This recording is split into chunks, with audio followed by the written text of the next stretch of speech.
আপনারা দেখেছেন যে ঢাকা জেলা আওয়ামী লীগের এই অফিসে বাংলাদেশ আওয়ামী লীগের ৭৫তম প্রতিষ্ঠা বার্ষিকী অর্থাৎ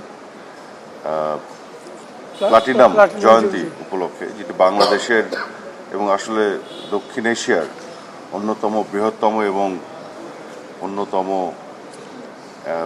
ঐতিহাসিক একটি দল, যে দলের সাথে অনেক ইতিহাস ঐতিহ্যের সম্পৃক্ততা এবং সম্পর্ক, এবং বাংলাদেশের স্বাধীনতা, সার্বভৌমত্ব, গণতান্ত্রিক বিভিন্ন আন্দোলনে আওয়ামী লীগ একটি দল যে দলের সবসময় সম্পৃক্ততা ছিল এবং নেতৃত্ব দানের গৌরবোজ্জ্বল ভূমিকা ছিল।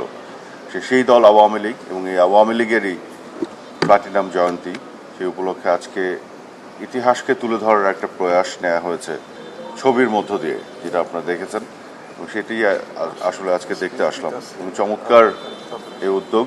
আমি মনে করি এই উদ্যোগের ফলে নতুন প্রজন্মের যারা, তাদেরকে আসলে আরও বেশি বেশি করে দেখাতে পারলে ইতিহাসগুলো তাদের সামনে তুলে ধরা যায়।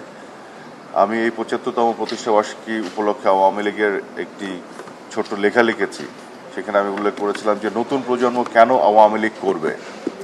এর উত্তর হিসেবে আমি যেটি বলেছি যে আওয়ামী লীগ ছাড়া আর কী অপশন আছে আমাদের হাতে।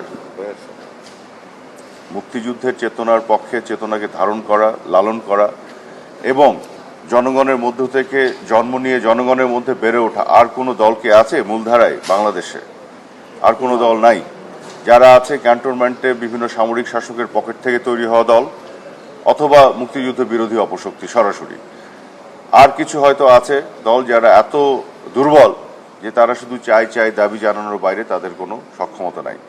কাজেই বাংলাদেশের মানুষের আশা আকাঙ্ক্ষা এই দল বাংলাদেশ আওয়ামী লীগকেই পূরণ করতে হয়।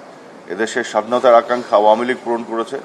জাতির জনক বঙ্গবন্ধু শেখ মুজিবুর রহমানের নেতৃত্বে আওয়ামী লীগের বিভিন্ন নেতাকর্মীরা বিভিন্ন পর্যায়ে সম্পৃক্ত হয়ে মুক্তিযুদ্ধ করে এবং পরবর্তীতে গণতন্ত্র প্রতিষ্ঠার লড়াই সংগ্রামে আওয়ামী লীগের ভূমিকা, এবং এখন উন্নয়ন এবং অগ্রযাত্রায় বাংলাদেশ আওয়ামী লীগের সরকারের নেতৃত্বে মাননীয় প্রধানমন্ত্রী বঙ্গবন্ধু কন্যা শেখ হাসিনার নেতৃত্বে বাংলাদেশের অর্থনৈতিক মুক্তির যে অগ্রগতি, সেটিও কিন্তু আওয়ামী লীগের নেতৃত্বেই হচ্ছে। কাজে বাংলাদেশ আওয়ামী লীগের ত্রুটি, বিচ্যুতি, ব্যর্থতা যা কিছু আছে বা থাকবে চলার পথে, তার চেয়ে অনেক বেশি, অনেক অনেক অনেক অনেক বেশি তার গৌরবোজ্জ্বল ভূমিকা অর্জন এবং অবদান দেশের জন্য। এই কারণে আমার আহ্বান থাকবে নতুন প্রজন্মের কাছে, আপনারাও সবাই মিলে বলবেন যে এই দলে যুক্ত হতে, এই দলের সাথে সম্পৃক্ত হতে, আগামী দিনের জন্য স্মার্ট বাংলাদেশ, স্মার্ট পৃথিবীর সামনে স্মার্ট আওয়ামী লীগ হিসেবে আমরা আওয়ামী লীগকে গড়ে তোলার জন্য।